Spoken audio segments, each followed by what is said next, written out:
Oh my God. Mr. Tweed?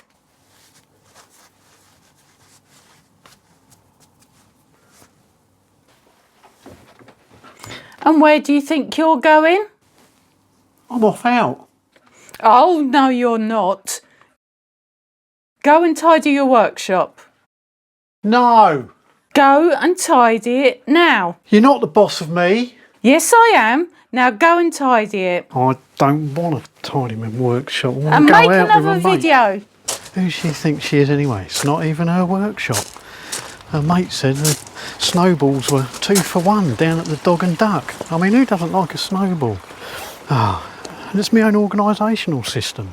I can find everything. It might look a little mess to her, but to me, it's all organised. I can find everything. I can lay my hands on it. Oh, no, maybe she's got a point.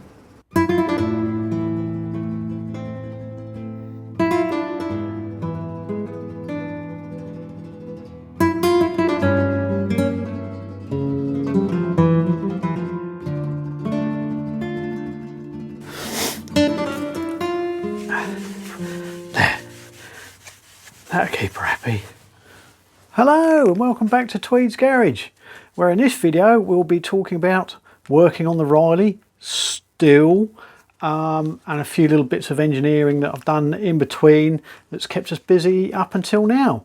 So pull up a chair and come and join me.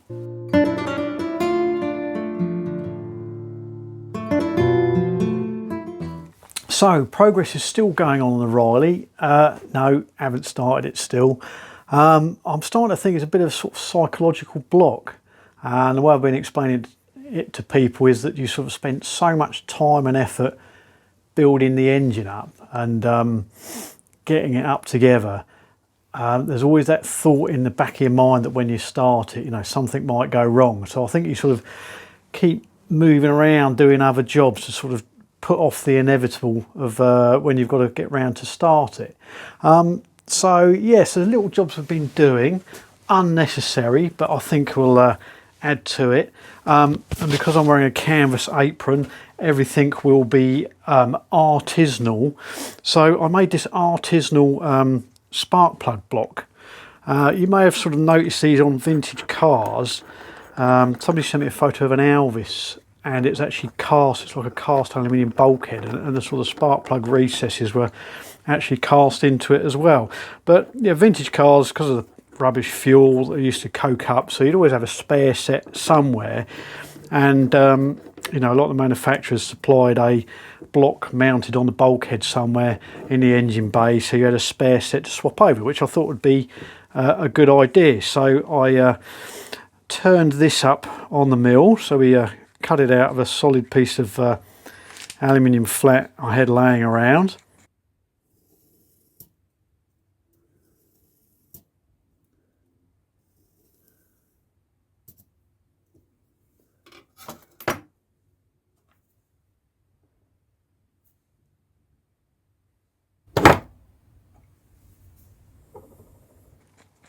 And I thought it would be a good exercise on the lathe to cut the thread, because it's an 18mm metric thread, spark plugs.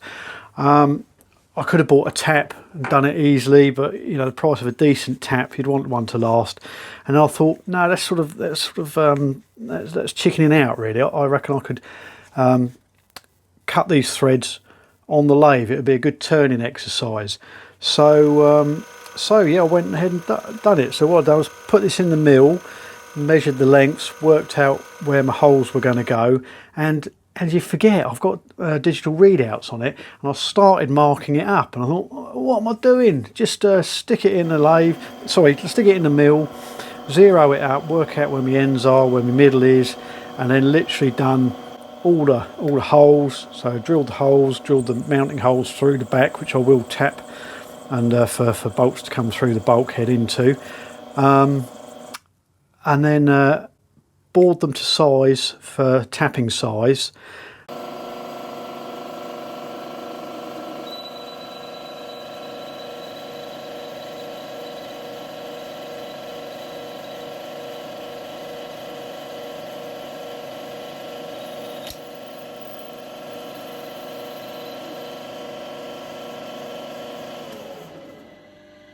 and then moved it over to the lathe. As you can see, I've got a 4-jaw chuck, and it's a nice size. I think it's 200. Let me go and measure it.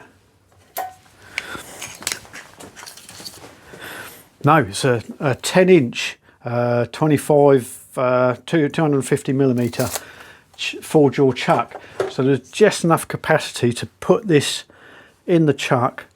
And the first thing I done was bored a little rebate at the back of each hole to allow the thread run out when I was cutting the threads in it.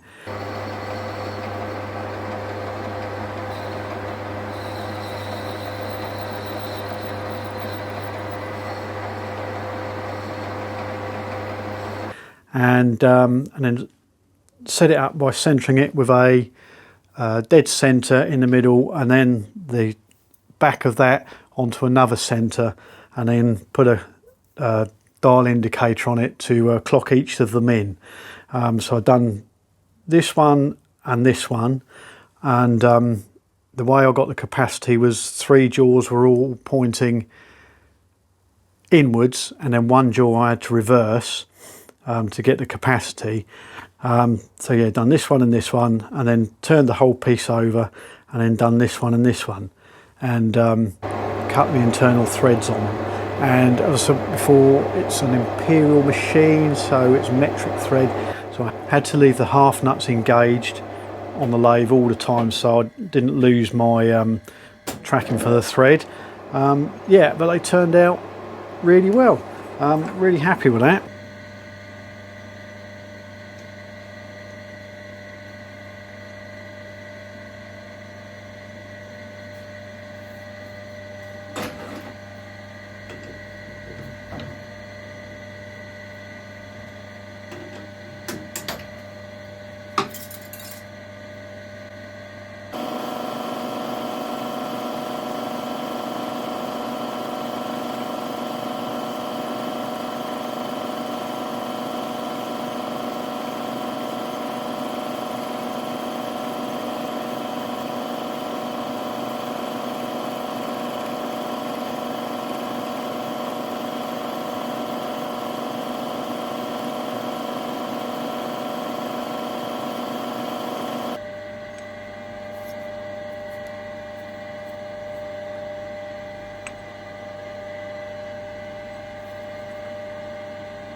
Spark plug's going nicely, like that, and then we'll find space on the bulkhead to mount this in the engine bay.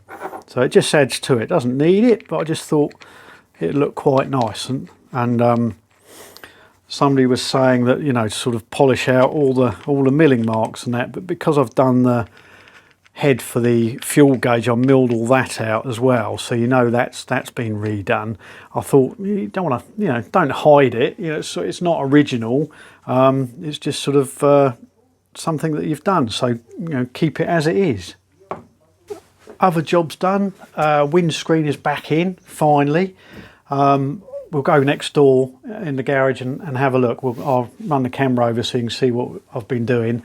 And in the end, to fix the screw holes, I don't think I've got any around here. I'll have a look, see if I've got one next door. Drilled them out, got the smallest sort of furniture dowels that I could. They were only about 4 or 5 millimeters, so it didn't make the holes, the original holes, too big. Just drilled them out, put them in, sanded them flush, and they were glued in. And then pre-drill, I found the thing was to pre-drill them for the screw, and then they wouldn't split, and then the screws go in them lovely, and it restores the holes without causing too much major damage.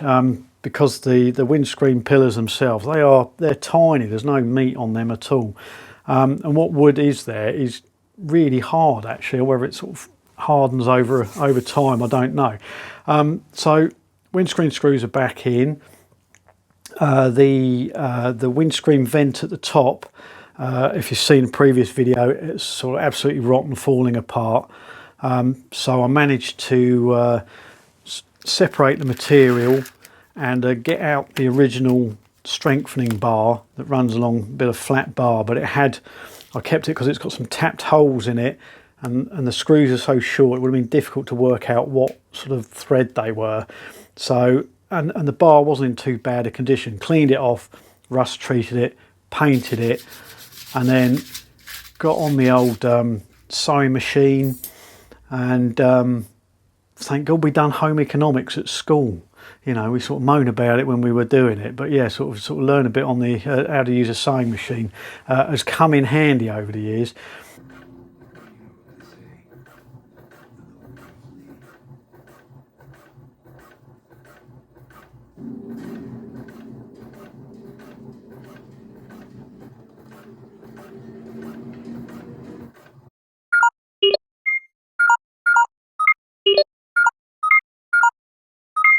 So yeah, got a sort of a vinyl that's very similar to what's on there, and thought we'd give it a go, and it turned out okay actually. To be honest with you, even when it's got new material on, I don't think when it was new, I don't think it works very well. I don't think it was a great idea. I haven't seen it on other Rileys, and I've looked at loads of pictures. I haven't seen it on any others. So whether it was an option fitted at the factory and then just doesn't work very well, why they just didn't hinge the windscreen at the bottom like most other cars, I don't know. So yeah, it went okay. It turned out really well. I was really pleased with it. It sort of works, but it's fighting the material as part of the hinge, and it's sort of quite stiff. And the other thing that I discovered was a problem I didn't realise at the time. I used the original screw holes that were there for the hinges when I screwed it all back. So I screwed it all back and it sort of folded down, happy with it. Then you get carried away, and I thought, oh, I'll tack it all the way along, because then that way it sort of makes it all weather tight, so the weather can't get over the top of it, or not so much. Tacked it all in place, and then it was only when I was looking at it later that discovered that it's out of line.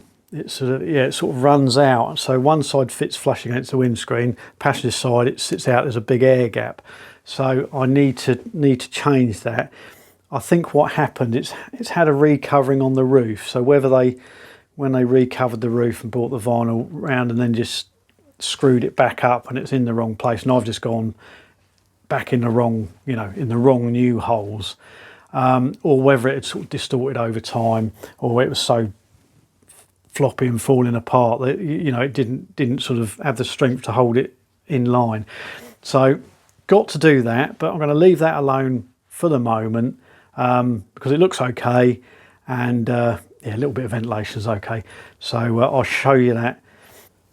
Other jobs we've been doing, just little fiddly jobs. I was going to bolt the carburetor up.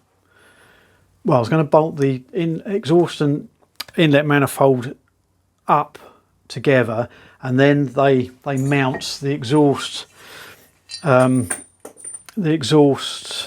manifold joins onto the inlet manifold for this hot tube system that I've mentioned before. It bolts onto here.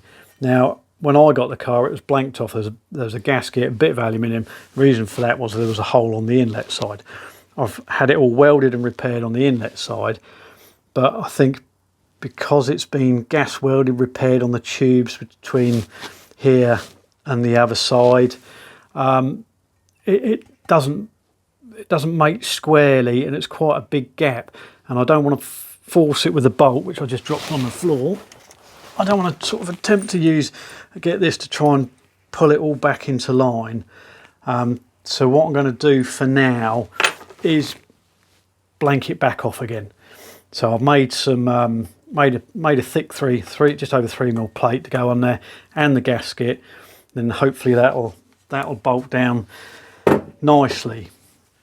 And then it was just one little thing after another. Then I went to bolt the carburetor onto the manifold, and when I was just sort of placing it by hand without a gasket, it rocked all over the place. It just wasn't seating. It was slightly distorted where it had been clamped down over the years. It tends to sort of distort the face of the flange on the carburetor where it joins the manifold.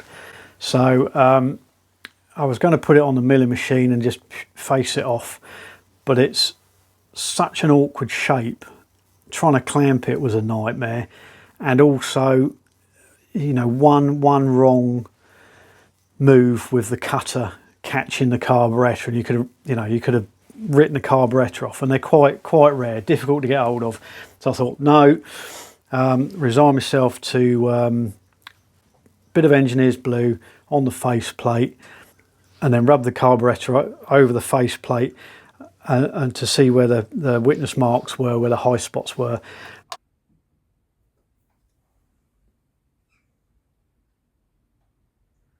And gradually, by hand, in an old-fashioned way, filed the high spots, and then blued it again, and filed, and then blued it again, and just kept going and going little by little, and I managed to get it all nice and blue across its entire mating face, so it's nice and flat.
And then just a little bit of work on the inlet manifold itself, and the carburetor bolts nice and flat together, so with a gasket in there as well, that's going to seat nicely. So I made a new set of nuts, turned some stainless steel nuts up to mate the carburetor to the inlet manifold.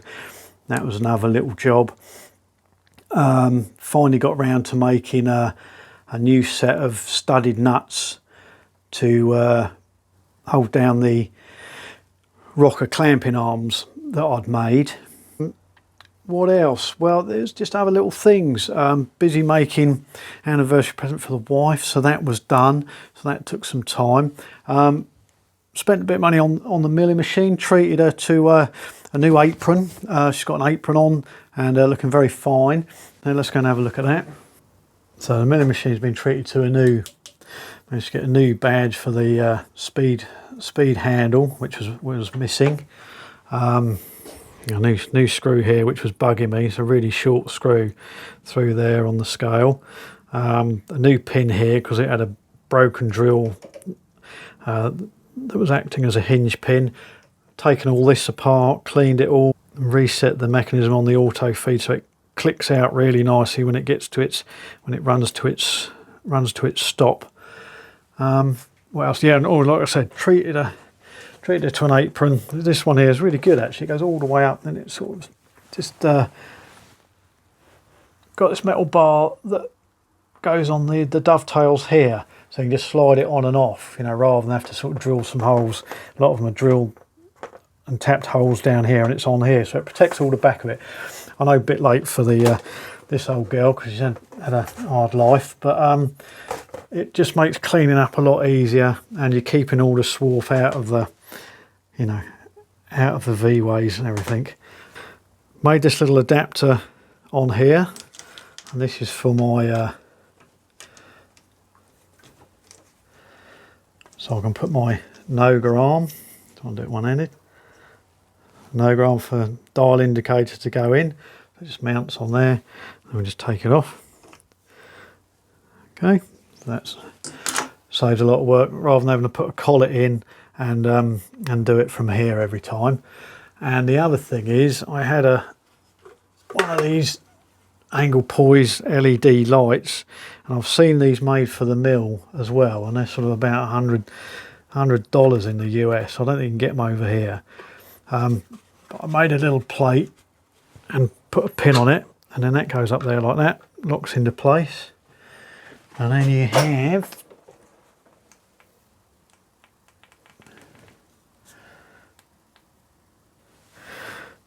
your light there, and your different blue. I think the yellow is probably the best. So, milling by lamplight. Yeah, so that just mounts on there, and when I don't want it in the way, just take it off, and then just hang it up there out of the way.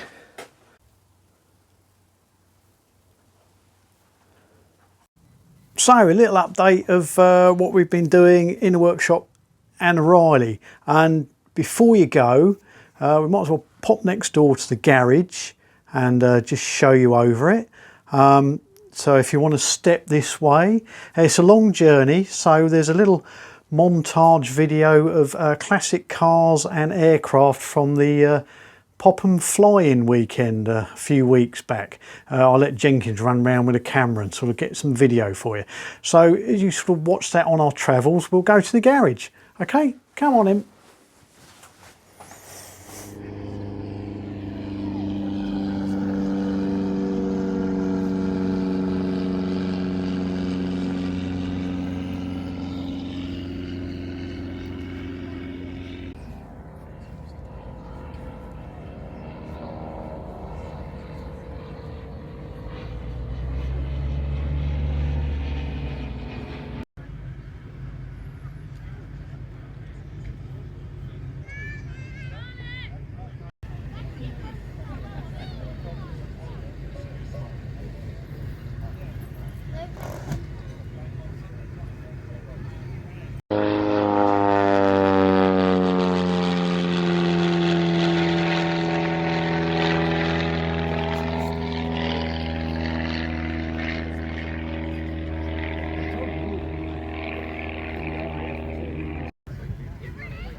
that's all right.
Yeah, come in, it's a bit of a, oh, excuse me. Oh, sorry, whose foot's that?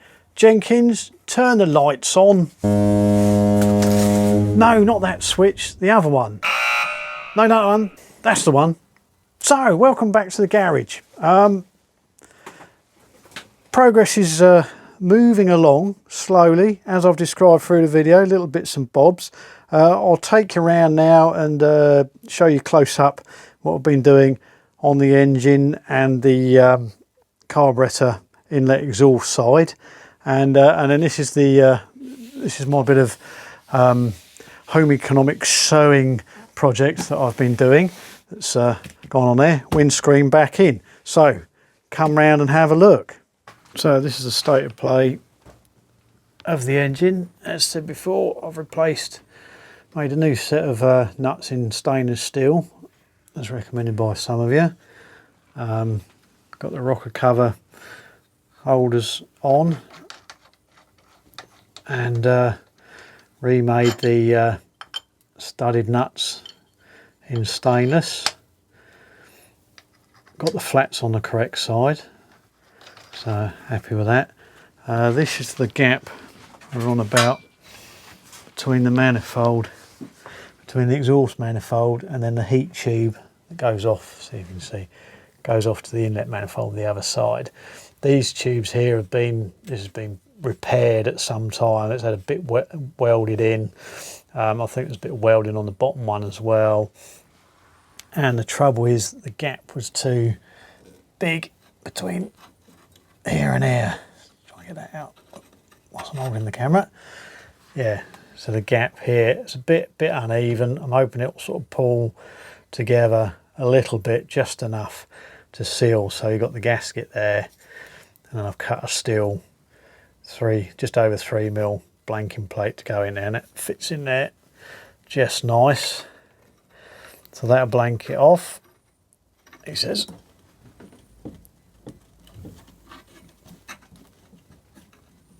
There we go, that'll hold in there quite nicely. On the other side I've got the carburetor mounted.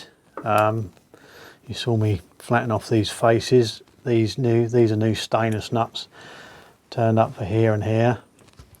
They're the original nickel plated ones, so they're okay. The engine has oil pressure. Without going back and watching another video, I can't remember if I said what I'd done about it, but what I'd done was turned it over by hand for a while to get the pressure up, took out the released the oil pressure valve down there, took that out, and then turned it over by hand until the oil pumped out of there, then popped that back in, and then kept turning, and then oil eventually came out of here. So I know I'm getting oil up towards the top.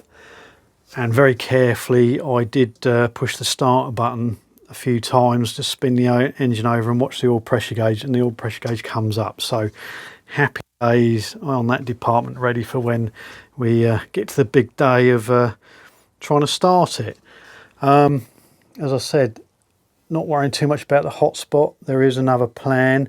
It's just turned up in the post. I've managed to source another Zenith carburetor, so it'd be nice to have a pair of them on here. I know some people do SUs, but I just quite like the bronze Zeniths. And to be honest with you, some of the early era SU carbs, the bodies are in a right state. I have got a couple, but they're cast again in some horrible sort of pot aluminium metal, and they're all sort of distorted and moved around a bit since they were originally cast. So I'm hoping there'll be enough for them. I'll probably have to make a manifold. I've got a couple of spare twin carb manifolds. I might be able to adapt one to fit, but we shall see. Anyhow, we'll get it running with a single first, and then we'll go from there.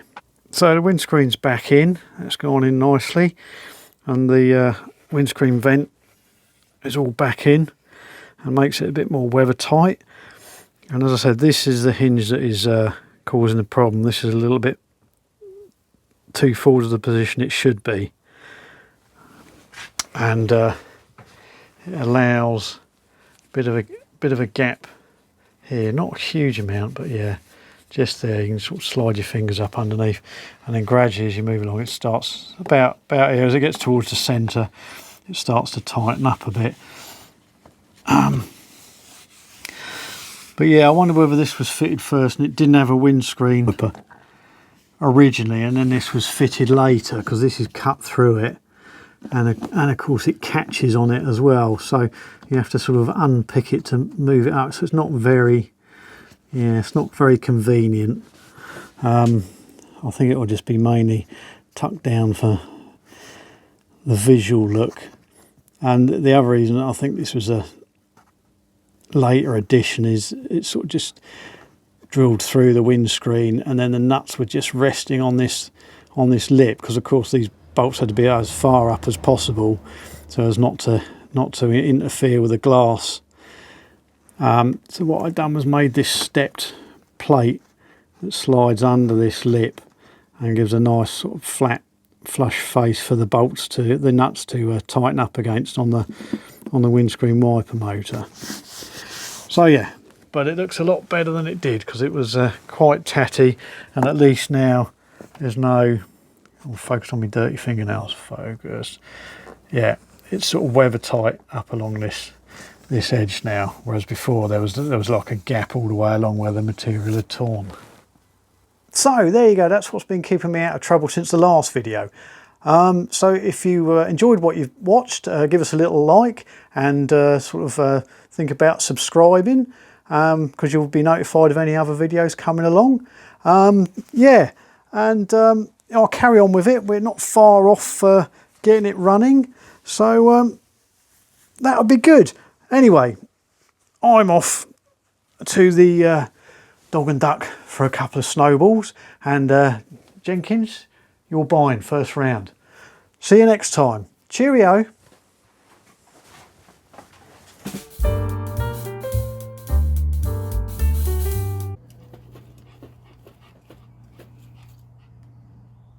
Billy.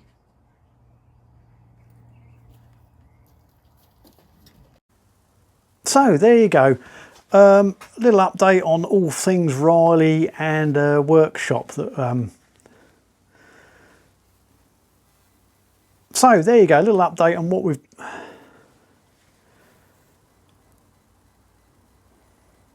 So there you go. That's what.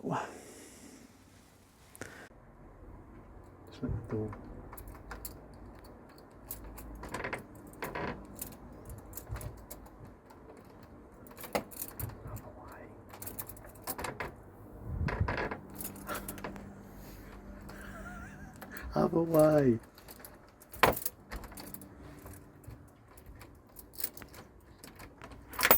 It was there.